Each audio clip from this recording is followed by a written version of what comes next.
Hello students, we are solving JEE Mains 2024 question paper 1. Question number 4. The coordinates of a particle moving in xy plane are given by x is equal to 2 plus 4t and y is equal to 3t plus 8t square. The motion of particle is option 1 the uniformly accelerated motion having a long parabolic path. Second option uniform motion along straight line. Third option uniformly accelerated having motion along straight line. Fourth option non uniformly accelerated.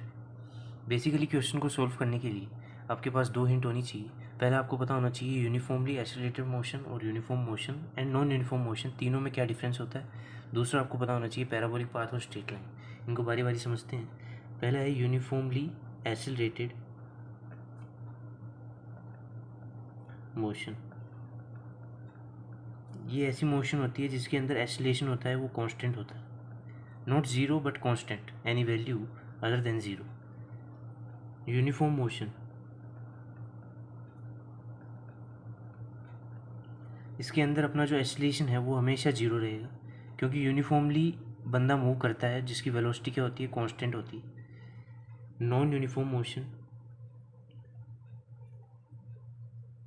Non uniformly accelerated, इसका मतलब ये होता है कि जो acceleration होता है वो टाइम के साथ या तो वेरी करे या उसके टी स्क्वायर के साथ वेरी करे, ऐसा वेरी करता है।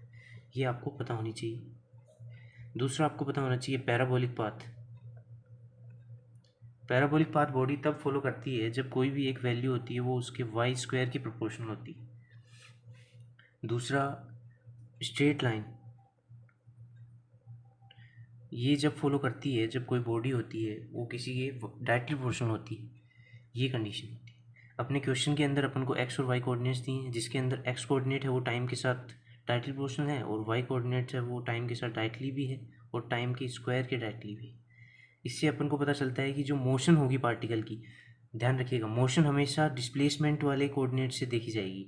तो जो पार्टिकल की मोशन होगी वो पैराबोलिक होगी क्योंकि उसके अंदर जो वाई है अपना वो टाइम के साथ स्क्वायर के साथ प्रोपोर्शनलिटी में फॉलो कर रहा है। दूसरा आपको यूनिफॉर्मली एक्सेलरेटेड मोशन का पता करना है।